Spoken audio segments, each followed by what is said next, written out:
নমস্কার বন্ধুরা, আরএস গল্প কথায় আপনাদের সবাইকে স্বাগত। আশা করি আপনারা সবাই সুস্থ আছেন। বন্ধুরা, আজ আপনারা শুনবেন শ্রী প্রভাত কুমার মুখোপাধ্যায়ের লেখা একটি গল্প, হিমানী।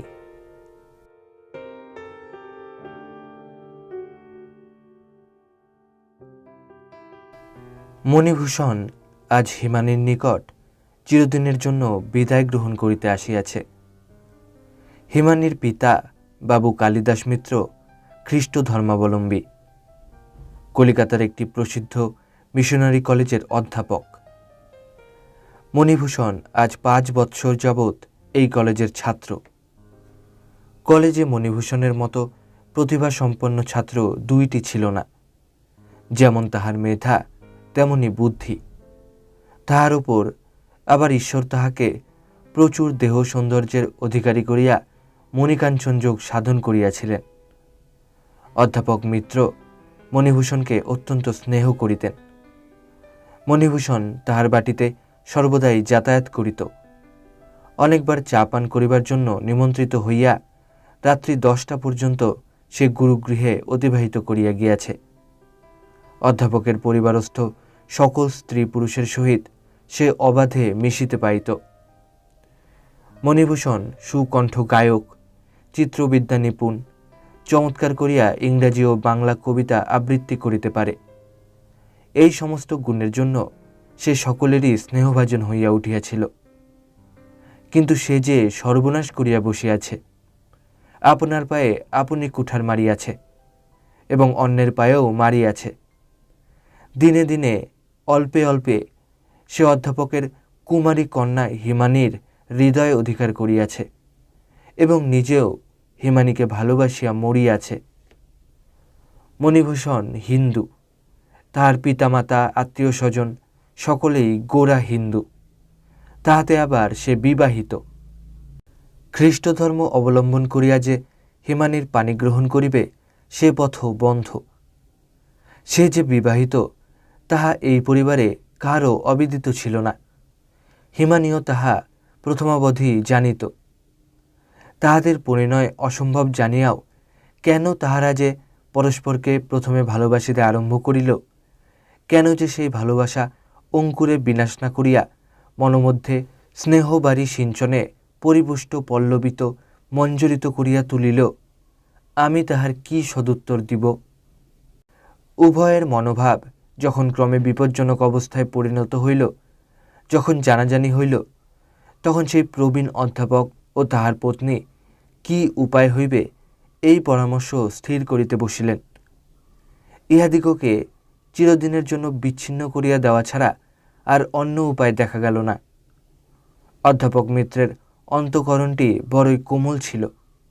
তিনি শাস্ত্রুনয়নে মণিভূষণকে পরামর্শের কথা জানাইলেন। মণিভূষণ বুদ্ধিমান, বলিবা মাত্রই সম্মত হইল, কিন্তু বলিল, যাহা হইবার তাহা তো হইয়াই গিয়াছে। একবার হিমানীর নিকট জীবনের শেষ বিদায় গ্রহণ করিবার অনুমতি দিন। তাহার ভিক্ষা মিনতিপূর্ণ সকাতর চক্ষু দুইটি দেখিয়া অধ্যাপক প্রত্যাখ্যান করিতে পারিলেন না, সম্মত হইতে হইল। তাই আজ সন্ধ্যার পূর্বে মণিভূষণ আসিয়া সযত্ন রক্ষিত হিমানীর ফটোগ্রাফখানি, তাহার হাতের খান 4-5 পত্র, এই সাধারণ নিমন্ত্রণপত্র, হিমানীর উপহার একটি অতি শুষ্ক পুষ্পগুচ্ছ এবং একখানি কবিতা পুস্তক, এই সমস্ত প্রাণাপেক্ষা প্রিয়তর দ্রব্যগুলি হিমানীর পিতার হস্তে সমর্পণ করিয়া হিমানীর সঙ্গে শেষ দেখা করিতে চলিল। আজ সমস্ত দিন হিমানী একাকিনী নিজ কক্ষে অবস্থান করিয়াছে, কিয়দ্দূরে টেবিলে তাহার ভোজন সামগ্রী অভুক্ত পড়িয়া। শরীর অতিশয় উষ্ণ, চক্ষু দুইটি রক্ত কমলের মতো বর্ণ ধারণ করিয়াছে। গণ্ডস্থলে অশ্রুধারা একটিবার শুকাইবার অবসর পায় নাই। মণিভূষণ অতি সংকুচিত পদক্ষেপে তাহার কক্ষে প্রবেশ করিল। জানালার কাছে টেবিলের নিকট একখানি সোফায় হিমানী মাথায় হাত দিয়া বসিয়াছিল। মণিভূষণ গিয়া সেই সোফায় উপবেশন করিল। ইতিপূর্বে আর সে কখনো হিমানীর সহিত একাসনে বসিবার সুখ উপভোগ করে নাই। হিমানীর একখানি সুকোমল তপ্ত হস্ত লইয়া মণিভূষণ নিজ হস্তযুগলের মধ্যে রক্ষা করিল। কথা যাহা যাহা বলিবে মনে করিয়া আসিয়াছিল, তাহার একটিও বলিতে পারিল না। সন্ধ্যা 10টার মেলে মণিভূষণ দেশে যাইবে। ক্রমে তাহার বিদায় গ্রহণের নিষ্ঠুর মুহূর্ত নিকট হইতে নিকটতর হইতে লাগিল। অনেক কষ্টে অশ্রুরোধ করিয়া গদগদ স্বরে 2-4 কথা বলিতে পারিল মাত্র। হিমানী তাহার উত্তর দিতে চেষ্টা করিল, কিন্তু পারিল না। তখন সন্ধ্যার অন্ধকার ঘনাইয়া আসিয়াছে। ইহ জগৎকে কেন জানি না মণিভূষণের পরজগৎ বলিয়া মনে হইতে লাগিল। হিমানীর অশ্রুধৌত ক্ষুদ্র সুন্দর মুখখানি হাতে করিয়া তুলিয়া সেই স্বল্পালোকে নিরীক্ষণ করিল। আত্মবিস্মৃতির মোহে সে সমাজ ভুলিল, নীতি ভুলিল, পাপ পুণ্য ভুলিল, বিবেক বুদ্ধি বিসর্জন দিল। সহসা আপনার পিপাসাদগ্ধ ওষ্ঠযুগল হিমানীর ওষ্ঠে মিলিত করিল। হিমানীর চক্ষু মুদ্রিত ছিল। সে চমকিল, কিন্তু মুখ সরাইল না।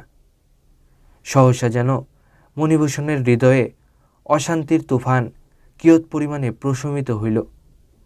সে উঠিয়া হিমানীকে বলিল, তবে যাই। তবে আসি কথাটাই মুখে আসিয়াছিল, কিন্তু সংশোধন করিয়া বলিল, তবে যাই। বলিয়া ঠিক মাতালের মতো টলিতে টলিতে সেই গৃহ হইতে নিষ্ক্রান্ত হইয়া গেল। হিমানী সেই সোফায় মুখ লুকাইয়া লুটাইতে লাগিল। উল্লিখিত ঘটনার পর 3টি বৎসর অতীত হইয়া গিয়াছে।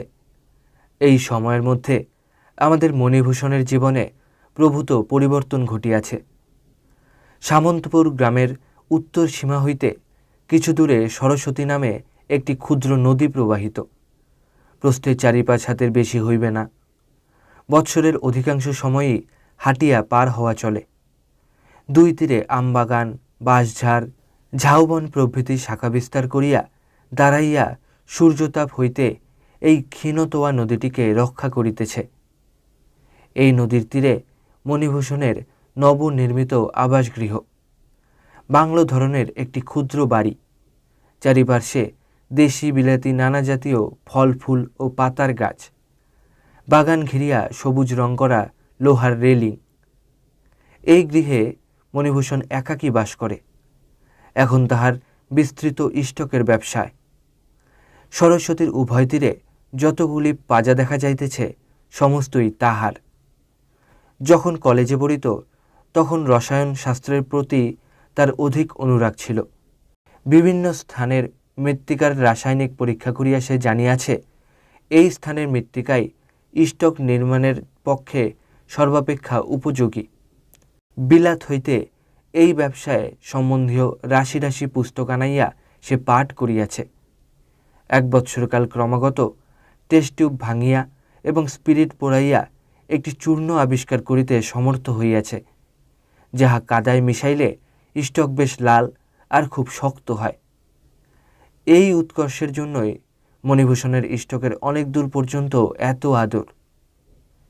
এই গৃহে একটি অনতি প্রশস্ত সুসজ্জিত কক্ষ আছে। সেটি মণিভূষণের আফিস। খাতা ও পুস্তক ভরা কাচের আলমারি, টেবিল, চেয়ার ইত্যাদি সমস্ত আসবাবই সাহেবিকেতায় সজ্জিত। এমনকি চুরুটের ছাই ঝাড়িবার পাত্রটি পর্যন্ত যথাস্থানে রক্ষিত আছে। আজ বৈশাখের মধ্যাহ্নে মণিভূষণ আপনার নির্জন আফিসগৃহে উপবিষ্ট হইয়া ইষ্টকের হিসাব করিতেছিল না, কবিতা লিখিতেছিল। তাহার পরিচ্ছদ সাহেবী। খ্রিস্টানদের সঙ্গে মেলামেশা করার দরুন পূর্বাবধি তাহার আদব কায়দা সমস্ত সাহেবী হইয়া গিয়াছিল। মণিভূষণের সম্মুখে যে একখানি সুন্দর বিলাতি বাধাই করা খাতা রহিয়াছে, সেখানে প্রেমের কবিতা পরিপূর্ণ। একবার সে খাতাখানির এখানে ওখানে খুলিয়া পড়িতেছিল, আবার বন্ধ করিয়া রাখিতেছিল। কবিতাগুলি সমস্তই স্ত্রীলোকের উক্তি। আবরণে লেখা শ্রীমতী হিমানী দেবী বিরচিত। কিয়ৎক্ষণ কবিতা লেখার পর দেরাজ হইতে মণিভূষণ 3খানি চিত্র বাহির করিল। 3খানিতেই হিমানী। প্রথমখানিতে হিমানির কুমারী বেশ, সুন্দর ঢলঢল মুখখানি, চক্ষু দিয়া সরলতা উছলিয়া পড়িতেছে, যেন কাহার নিকট কি শুনিয়া ঈষৎ বিস্ময়ের হাসি হাসিতেছে। দ্বিতীয়খানিতে হিমানী বিবাহ সাজে সজ্জিতা, মুখে সলজ্জ সুরক্তিম হাসির আভা ফুটিয়া উঠিতেছে, চক্ষু আনত। হিমানী যেন আপনাতে আপনি লুকাইবার জন্য ব্যস্ত। শেষের খানিতে যুগল মূর্তি, হিমানী ও মণিভূষণ পরস্পরের মুখের পানে সপ্রেম দৃষ্টিতে চাহিয়া, সে দৃষ্টিতে অতৃপ্তি, মোহ ও চাঞ্চল্য মাখানো একটা ভাব নিপুণতার সহিত চিত্রিত। যদি কেহ মনে করিয়া থাকেন যে হিমানীর সঙ্গে মণিভূষণের বিবাহ হইয়া গিয়াছে, তবে তিনি ভ্রম করিয়াছেন। কলিকাতা পরিত্যাগের পর হইতেই মণিভূষণ হিমানী অথবা তাহার মাতা পিতার কোনো সংবাদ পায় নাই এবং লয়ও নাই। হিমানী বাঁচিয়া আছে কি মরিয়া গিয়াছে তাহাও সে অবগত ছিল না। বলিতে ভুলিয়াছি যে মণিভূষণ এখন একটা বিষম চিত্তব্যাধিতে আক্রান্ত। ডাক্তারেরা ইহাকে মনোমেনিয়া বলেন। এক প্রকার পাগল আর কি, সম্পূর্ণ পাগল নহে। এ ব্যাধি যাহার হয় তাহার কেবল একটা কোনো নির্দিষ্ট বিষয়ে চিত্তবিকার ঘটে, আর সমস্ত বিষয়ে তাহার মন সম্পূর্ণ অবিকৃত থাকে। কিন্তু একটু পূর্বের ইতিহাস বলার প্রয়োজন। বাড়ি আসিয়া মণিভূষণ অনেক চেষ্টা করিয়াছিল যাহাতে সে হিমানীকে ভুলিয়া স্বীয় পরিণীতা ধর্মপত্নী নবদুর্গাকে ভালোবাসিতে পারে। জলমগ্ন মৃতপ্রায় ব্যক্তিকে বাঁচাইতে হইলে তাহার মুখপথে ফুৎকার বায়ু প্রেরণ করিয়া কৃত্রিম নিঃশ্বাস প্রশ্বাস বহাইতে হয়। তাহার পর স্বাভাবিক নিঃশ্বাস প্রশ্বাস পুনরাগমন করে। মণিভূষণ প্রথমে নবদুর্গাকে এইরূপ কৃত্রিম মৌখিক ভালোবাসা জানাইতে লাগিল, কিন্তু তাহাতে কিছু ফল দর্শিল না। সে নিজের সঙ্গে যে প্রাণান্তকর যুদ্ধে প্রবৃত্ত হইয়াছিল, সেই যুদ্ধে যদি নবদুর্গার সহায়তা ও সহানুভূতি লাভ করিতে পারে, এই দুরাশায় একদিন তাহাকে সমুদয় আত্মবৃত্তান্ত অকপটে জ্ঞাত করিল, কিন্তু তাহাতে হিত না হইয়া বিপরীত হইল।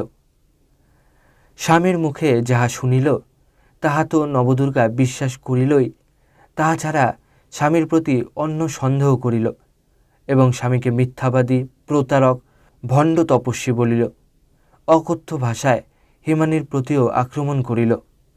তাহার পর একটা বীভৎস শপথ দিয়া স্বামীকে বলিল, তুমি আর আমায় স্পর্শ করিও না। ইহার পর স্বামী স্ত্রীতে বিচ্ছেদ হইল। মণিভূষণ জ্বরে পড়িল। কয়েকদিন কাল খুব জ্বর রহিল। মস্তিষ্ক বিকারের সূত্রপাত তখন হইতেই। নবদুর্গা যদি আত্মীয় স্বজনের একান্ত অনুরোধে মণিভূষণকে শুশ্রূষা করিবার জন্য তাহার কাছে যাইত, তাহা হইলে সে রাগিয়া চেঁচাইয়া অনর্থপাত করিয়া তুলিত। তাহার নিকট নবদুর্গার নাম পর্যন্ত করিবার জো ছিল না। জ্বর নরম পড়িল, কিন্তু একেবারে ছাড়ে না। ডাক্তার বৈদ্যেরা পরামর্শ করিয়া নবদুর্গাকে পিত্রালয়ে পাঠাইয়া দিলেন, কারণ নবদুর্গার প্রতি বিদ্বেষই এখন মণিভূষণের ব্যাধির প্রধান লক্ষণ হইয়া দাঁড়াইল। জ্বর ক্রমে ছাড়িল বটে, কিন্তু মস্তিষ্ক সম্বন্ধে একটু গোলযোগ রহিয়া গেল। নবদুর্গার প্রসঙ্গ উত্থাপিত হইলেই সে কেমন একরকম হইয়া যাইত।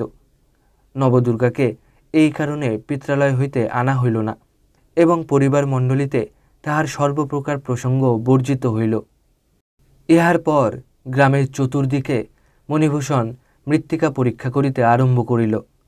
গ্রাম হইতে এক ক্রোশ দূরে সরস্বতী তীরে তাহার আফিসগৃহ পাঠক দেখিয়াছেন। নির্জনেই সে ভালো থাকিত, কেহই তাহার নির্জনবাস সম্বন্ধে আপত্তি করিল না। যেদিন খেয়াল হইত সেই দিন বাড়ি আসিত, 2-3 দিন থাকিয়া আবার চলিয়া যাইত। সুতরাং নবদুর্গা পিত্রালয়েই রহিয়া গেল। অতঃপর মণি আর হিমানীকে ভুলিতে চেষ্টা করিল না। মধ্যাহ্নে বিজন আফিসগৃহে বসিয়া বসিয়া হিমানীর কথা ভাবিত। বাড়ি আসিবার সময় স্বেচ্ছায় হিমানীর ফটোগ্রাফখানি তাহার পিতাকে ফিরাইয়া দিয়া আসিয়াছিল। এখন সেজন্য অনুশোচনা উপস্থিত হইল। কলেজে পাঠকালে সে চলনসই রকম ছবি আঁকিতে জানিত। হিমানির একখানি ছবির জন্য সেই বিদ্যার শরণাপন্ন হইল। প্রথম প্রথম কিছুই মিলিল না, ক্রমে একটু আধটু সাদৃশ্যের ছায়া আসিতে লাগিল। চক্ষু দুইটির ভাব যেন কিছু কিছু মিলিল, ক্রমে ওষ্ঠযুগলের ভাবও আসিল। 2 মাস পরিশ্রমের পর হিমানির একখানি অতি সুন্দর ছবি সমাপ্ত হইল। সেদিন মণিভূষণের কি আনন্দের দিন! কত আদরে সে স্বহস্তাঙ্কিত প্রিয়া মূর্তিকে চুম্বন করিল। এখানে হিমানির কুমারী বেশের ছবি। ছবি শেষ হইলে মণিভূষণ ভাবিল, এখানে বাঁধাইয়া না রাখিলে নষ্ট হইয়া যাইবে। অন্য কাহারও হস্তে কলিকাতায় পাঠাইতে বিশ্বাস হইল না। স্বয়ং কলিকাতায় আসিয়া দোকানে বসিয়া থাকিয়া ছবি বাঁধাইল। কিন্তু যে দিন ছবি বাঁধাইল সেই দিনই রাত্রে তাহার কাজ ভাঙিয়া ফেলিল। ছবিখানি বক্ষে চাপিলে আর পূর্ণ মিলন হইল না, মাঝখানে কাচের ব্যবধান রহিয়া গেল। ইহা কি সহ্য হয়? বিদ্যাপতির রাধিকাও তো ওই কারণে গলায় হার পরিতেন না। তাহার পর হিমানির হইয়া সে নিজে কবিতা রচনা করিতে লাগিল। সংস্কৃত কবিরা লিখিয়াছেন, প্রেমিকা নায়িকা বিরহ বিকারে নিজেকে নায়ক ভ্রম করিয়া নিজের প্রতি প্রেম সম্ভাষণ করিয়া থাকেন। মণিও তাহাই করিল। সে শুধু হিমানির হইয়া কবিতা লিখিয়াই ক্ষান্ত রহিল না, হিমানির হস্তাক্ষর পর্যন্ত অনুকরণ করিল। সে চিত্রবিদ্যায় নিপুণ, তাহার পক্ষে ইহা বিশেষ কঠিন নহে। হিমানির হস্তাক্ষরে কল্পিতা হিমানির কবিতাবলী খাতায় তুলিতে লাগিল। হিমানির ছবিখানি বাক্সের গায়ে দাঁড় করাইয়া কল্পনা করিত যেন হিমানি তাহার কবিতাগুলি একে একে আবৃত্তি করিয়া যাইতেছে। যেখানে ভাবের উন্মাদ গভীরতা আসিত সেখানে এই ছবিখানি লইয়া চুম্বন করিত। ক্রমে তাহার স্বরচিত হিমানিকে বিবাহের বেশে সাজাইয়া ছবিতে তাহাকে বিবাহ করিল। পাগল আর কাহাকে বলে! এইরূপ করিয়া 3 বৎসর কাটিয়াছে। আজ সে তাহার নির্জন আফিসগৃহে বসিয়া কবিতা লিখিতেছিল। বেলা 1টা হইতে আকাশে মেঘ করিল। কিছুক্ষণ পরে ধুলায় চারিদিক আচ্ছন্ন করিয়া ঝড় উঠিল, খুব ঝড়। মণিভূষণের গৃহের উপরিস্থিত টিনের ছাদ পর্যন্ত কাঁপিতেছিল। সে একবার বাহির হইয়া আকাশের পানে চাহিল, জল আসিতে বিলম্ব নাই। ফিরিয়া চেয়ারে আসিয়া বসিল। মধ্যাহ্নের মেঘাচ্ছন্ন আলোক ঠিক সন্ধ্যালোকের মতো দেখাইতেছিল। জানালার কাচের মধ্য দিয়া মণিভূষণ প্রকৃতির উন্মাদ নৃত্য দেখিতে লাগিল। সহসা দেখিল তাহার কম্পাউন্ডের ভিতরে বাগানে একটি স্ত্রী মূর্তি। চিনিতে মুহূর্ত বিলম্ব হইল না। হিমানি! হিমানির বস্ত্রাদি বাতাসে উড়িতেছে, বাগানের গোলাপ ফুলের পাপড়ি খসিয়া আসিয়া তাহার চারিদিকে পড়িতেছে। হিমানি দাঁড়াইয়া চকিতা হরিণীর মতো ইতস্তত দৃষ্টি করিতেছে। মণিভূষণ কলের পুতুলের মতো আসন ছাড়িয়া উঠিয়া গেল, বাগানে গিয়া হিমানির মুখপানে চাহিল, তারপর হাতখানি ধরিয়া বলিল, এসো। হিমানি মণিভূষণের সঙ্গে সঙ্গে চলিল। তাহার পরিধানে একখানি মেঘলা রঙের দেশি শাড়ি, সেই কাপড়েরই জ্যাকেট। শাড়িখানি অল্প তুলিয়া মাথায় দেওয়া, এদিকে ওদিকে একটি আটটি ব্রোচ দিয়া আটকানো, যাহাতে মাথা হইতে সরিয়া না যায়। বাম স্কন্ধের একটু নিম্নভাগে হরতনের আকারে একটি ছোট কালো ঘড়ি, অলঙ্কার এবং আবশ্যকতা 2 সম্পাদন করিতেছে। বেশে কোনো আড়ম্বর নাই, কিন্তু পরিপাট্য গুণে নয়নাকর্ষক। ঘরে প্রবেশ করিয়া মণিভূষণ হিমানিকে একখানি চেয়ারে বসাইল। হু হু করিয়া বাতাস আসিতেছিল, সুতরাং কপাট বন্ধ করিয়া দিতে হইল। এইবার বৃষ্টিও আসিল। মাথার উপর টিনের ছাদে নব বর্ষাজল পাতে বিচিত্র সঙ্গীত উৎপন্ন হইল। তখনও হিমানি নীরবে বসিয়া। মণিভূষণ ডাকিল, হিমানি! হিমানি কম্পিত স্বরে উত্তর করিল, কি মণি? এ কি স্বপ্ন দেখিতেছি না সত্য? সত্য। স্বপ্ন হইলে বেশ হইত। কেন বেশ হইত? আমার তো শঙ্কা হইতেছে, পাছে ইহা স্বপ্ন হইয়া যায়। দুঃসংবাদ আনিয়াছি। তোমার স্ত্রী সাংঘাতিক পীড়ায় আক্রান্ত হইয়াছেন, তোমায় দেখিতে চাহিয়াছেন, তাই আমি তোমায় লইতে আসিয়াছি। আমার স্ত্রী? আমার স্ত্রীর সংবাদ তুমি কেমন করিয়া জানিলে? কৃষ্ণনগর হইতে আসিয়াছি। কৃষ্ণনগর? কৃষ্ণনগরে কি করিতে গিয়াছিলে? হেমানী তখন সংক্ষেপে পূর্বকথা বলিল, তুমি কলিকাতা পরিত্যাগ করিলে 3 মাস পরে আমার পিতার অকস্মাৎ মৃত্যু হয়। শোকে সান্ত্বনা পাইবার জন্য আমার মা যীশুখ্রিস্টের কার্যে নিযুক্ত হইয়াছেন।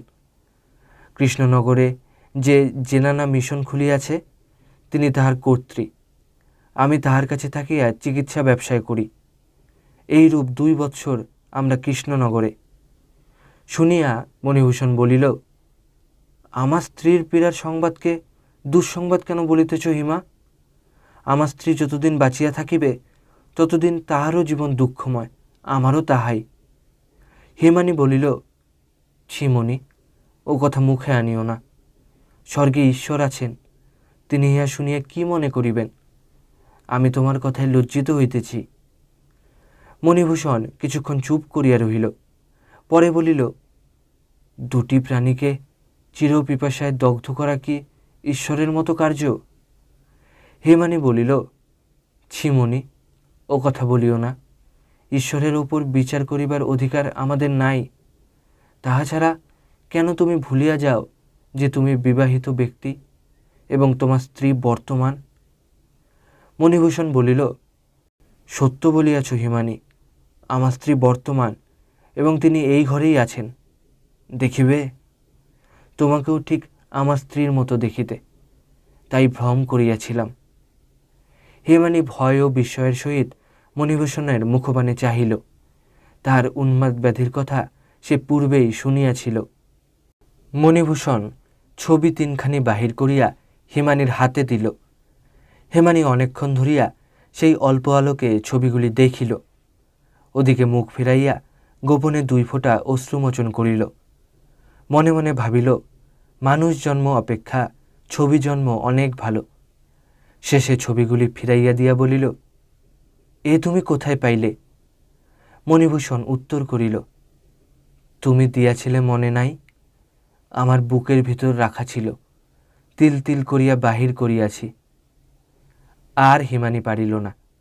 ঝরঝর করিয়া অশ্রুধারা বহিয়া তাহার কপোল ভাসাইল। মণিও কাঁদিল।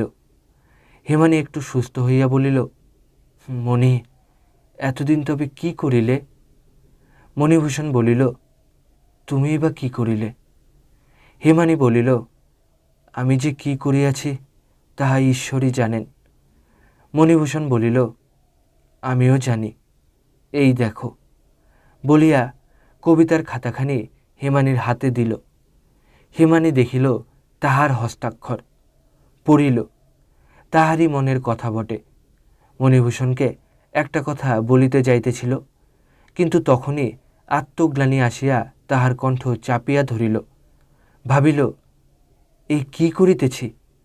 নবদুর্গার মঙ্গলামঙ্গল আমার হাতে, কিন্তু আমি যে তাহার সর্বনাশ করিবার উপক্রম করিতেছি।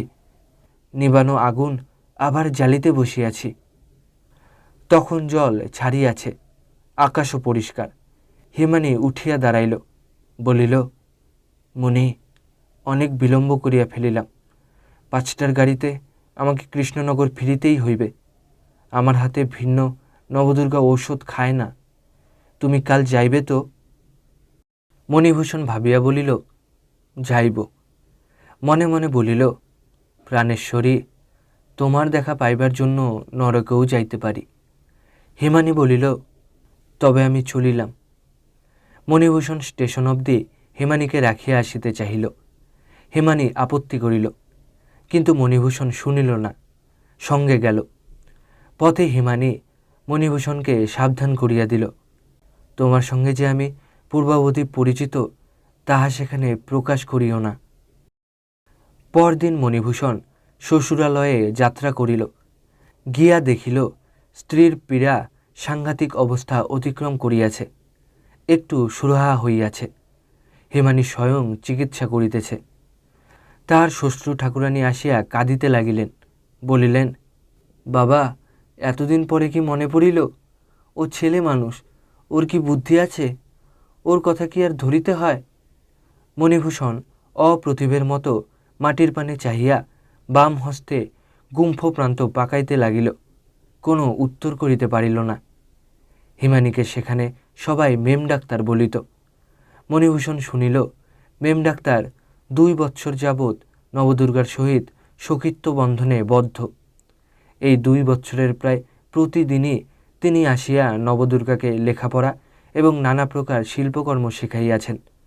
পীড়ার প্রারম্ভকাল হইতেই তিনি স্বয়ং চিকিৎসা করিতেছেন। এখন যে নবদুর্গার বাঁচিবার আশা হইয়াছে, তাহা কেবল মেম ডাক্তারের সযত্ন শুশ্রূষা এবং অশ্রান্ত চিকিৎসার গুণে। শুনিয়া মণিভূষণের অন্তরাত্মা পুলকে পূর্ণ হইয়া উঠিল। যে দেবীকে সে এতদিন হৃদয় মন্দিরে পূজা করিয়া আসিতেছে, সে দেবীর দেবীত্ব সত্যকার, কল্পনার নহে। হিমানী ও মণিভূষণ দুইজনে রাত্রি জাগিয়া নবদুর্গার সেবা করিতে লাগিল। এইরূপে 2 দিন কাটিল। তৃতীয় দিনে হিমানী তাহার চিকিৎসা গ্রন্থগুলি একত্র করিয়া সমস্ত প্রভাতকাল অধ্যয়ন করিল। অধ্যয়ন সমাপ্ত হইলে পরিবারস্থ সকলকে বলিল, যদিও রোগিণীর অবস্থা এখন সংকটাপন্ন নহে বটে, কিন্তু দুর্বলতা এত অধিক যে হঠাৎ জীবন সংশয় হইতে পারে। এই দুর্বলতার আশু প্রতিকারের জন্য ইহার শরীরে কোনো রোগ শূন্য স্বাস্থ্যবান ব্যক্তির রক্ত সঞ্চালন করিয়া দেওয়া প্রয়োজন। এই কথা শুনিয়া সকলেই চমকিয়া উঠিল। জীবিত ব্যক্তি কে রক্ত দিবে? কাহার এত সাহস? হিমানী বলিল, কোনো চিন্তা নাই, আমি দিব। কেহ কেহ বলিল, তাও কি হয়? শেষে কি হইতে কি হইবে? হিমানী বলিল, তাহাতে কোনো বিপদ সম্ভাবনা নাই। আমি সবল ও সুস্থকায়, বয়সেও রোগিণীর সমান। আমার রক্তেই সবচেয়ে বেশি উপকার হইবে। নবদুর্গার দাদা বলিলেন, ঐরূপ বয়সের কোনো ছোট লোকের মেয়েকে টাকার লোভ দেখাইয়া রাজি করিবার চেষ্টা দেখা যাওক। হিমানী বলিল, না, তাহার কিছুমাত্র প্রয়োজন নাই, আমিই দিব। কোনো ভয় নাই। ভয় থাকিলে আমি এমন কার্য কেন করিব? প্রাণের মায়া আর কার নাই? লোকে মনে করিল, তা বটেও তো। ভয় থাকিলে রোগীর জন্য কেন ডাক্তার এত করিতে যাইবে? গরজ কি? চিকিৎসায় হিমানীর বেশ পসার ছিল। তাহার ব্যবস্থা সম্বন্ধে কারও কিছু সন্দেহ হইল না। নবদুর্গার মা শেষে বলিলেন, যাহা তুমি ভালো বোঝো বাছা, কিন্তু যেন কোনো বিপদ ঘটাইও না। পাড়ায় একজন নব পরীক্ষোত্তীর্ণ নেটিভ ডাক্তার ছিল। হিমানী তাহাকে ডাকিয়া পাঠাইল। প্রক্রিয়ার সময় একজন চিকিৎসা ব্যবসায়ীর সাহায্য প্রয়োজন। সকলে বলিল, যদি সাহায্যেরই প্রয়োজন তবে সাহেব ডাক্তার আনা যাওক। ও অভিজ্ঞতাবিহীন ডাক্তারকে বিশ্বাস কি? হিমানী বলিল, বিশেষ কিছু করিতে হইবে না। কেন বৃথা অর্থব্যয় ও বিলম্ব বৃদ্ধি করিবেন? বুঝি হিমানীর শঙ্কা হইয়াছিল, পাছে বিজ্ঞ সাহেব ডাক্তার আসিয়া তাহার চিকিৎসা প্রণালীতে বাধা দেয়। পরামর্শ ঠিক হইল, এই রক্ত সঞ্চালন কার্য রাত্রে ঠান্ডার সময় করিতে হইবে। নিজের হাসপাতাল হইতে হিমানী প্রয়োজনীয় যন্ত্রাদি আনাইয়া রাখিল। নেটিভ ডাক্তারকেও বলিয়া কহিয়া শিখাইয়া পড়াইয়া ঠিক করিল। রাত্রি 9টার সময় যথারীতি কোট প্যান্টালুন আটিয়া ঘড়ির চেন ঝুলাইয়া নেটিভ ডাক্তার উপস্থিত। সাবধানে কার্য আরম্ভ হইল। প্রথমে রোগিণীর হাতের কবজির একটি ধমনী ছিন্ন করিয়া যথারীতি নল বসানো হইল। পরে সেই নল আনিয়া হিমানীর হস্তের ছিন্ন ধমনীর মুখে যোজিত করা হইল। নেটিভ ডাক্তার ধীরে ধীরে কল চালাইল। হিমানীর শরীর হইতে রক্তধারা নল বহিয়া নবদুর্গার শরীরে প্রবেশ করিতে লাগিল। কিয়ৎক্ষণ এইরূপ চলিলে হিমানীর মুখ পাণ্ডুবর্ণ ধারণ করিল।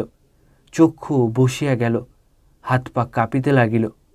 ক্ষীণ স্বরে সে সহকারী ডাক্তারকে বলিল, এইবার বন্ধ করুন, আমার মাথা ঘুরিতেছে। কল বন্ধ হইল। ডাক্তার বৈজ্ঞানিক প্রক্রিয়া অনুসারে নল খুলিয়া একে একে উভয়ের ছিন্ন ধমনী বাঁধিয়া দিল। ক্ষতমুখে ঔষধ দিয়া ব্যান্ডেজ করিল। নবদুর্গার মা হিমানীকে ধরিয়া তাহার শয়নকক্ষে লইয়া গেলেন। মণিভূষণ আর 2-1 তাহার সঙ্গে গেল। হিমানী শয়ন করিল। তাহার কথা জড়ানো, যেন নেশা হইয়াছে। বলিল, আমার মুখে অল্প অল্প করিয়া সেই ঔষধ ও ব্র্যান্ডি মিশানো গরম দুধ দাও। দুগ্ধপানে হিমানী একটু সুস্থ হইল। বলিল, আর কিছু করিতে হইবে না, তোমরা যাও, আমি ঘুমাইব, ঘুমাইলেই সব সারিয়া যাইবে। সকলের সঙ্গে মণিভূষণও চলিয়া যাইতেছিল। হিমানী বলিল, আপনি একটু অপেক্ষা করুন, রোগীর সম্বন্ধে আপনাকে 2-4টা কথা বলিব। সকলে চলিয়া গেল। মণিভূষণ হিমানীর শয্যাপার্শ্বে দাঁড়াইল। হিমানী বলিল, মণি, আমার মাথা যেন ঘুরিতেছে, কিছু বলিতে চাই, কিন্তু হয়তো কি বলিতে কি বলিব। মণিভূষণ হিমানীকে ব্র্যান্ডি মেশানো আরেকটু দুগ্ধ পান করাইল। হিমানী আবার প্রকৃতিস্থ হইল। সে রাত্রি পূর্ণিমা ছিল। সমস্ত বহির্দেশ জ্যোৎস্না বন্যায় প্লাবিত। কতকটা জ্যোৎস্না মুক্ত বাতায়ন পথে উছলিয়া আসিয়া হিমানীর শয্যার উপরেও পড়িয়াছে। নারিকেলের পাতা কাঁপাইয়া একবার ঝিরঝির করিয়া বাতাস বহিতেছে। হিমানী বলিল, মণি, আমি মনে করিয়াছিলাম আমার নারী জন্ম বিফল হইবে, কিন্তু এখন তাহা কতকটা সফল করিতে পারিলাম মনে হইতেছে। তুমি যদি ব্যাঘাত না দাও তবেই হয়। মণিভূষণ বলিল, সে কি হিমা, আমি ব্যাঘাত দিব? হিমানী জড়ানো জড়ানো এলানো এলানো কথায় ধীরে ধীরে বলিল, দেখো, আমার শরীরের যাহা সার পদার্থ, রক্ত, তাহা আমি নবদুর্গাকে দিলাম। উহার আত্মা লইয়া যদি আমার আত্মাটাও উহাকে দিতে পারিতাম, তাহা হইলে সম্পূর্ণভাবে ওই তোমার হিমানী হইতে পারিত। মণিভূষণ নীরবে 2 বিন্দু অশ্রুমোচন করিল। হিমানী বলিল, মণি, আমার কি নেশা হইয়াছে? আমি যেন কত কি দেখিতেছি, শুনিতেছি। ভারী আশ্চর্য, ভারী চমৎকার, যেন ঈশ্বর আমাকে লইতে পাঠাইয়াছেন। দেবদূতেরা আসিয়াছে।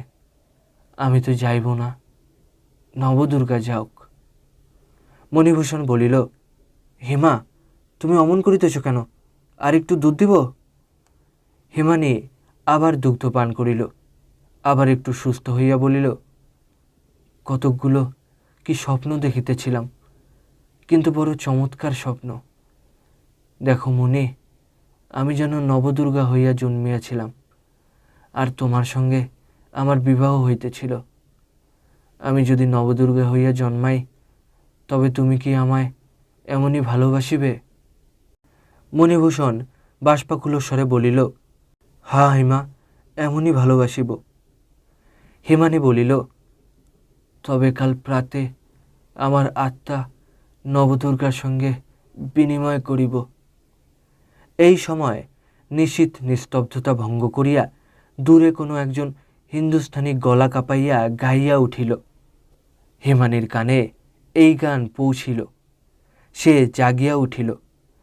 জ্যোৎস্নার অল্পালোকে মণিভূষণের ম্লান মুখখানির পানে চাহিল।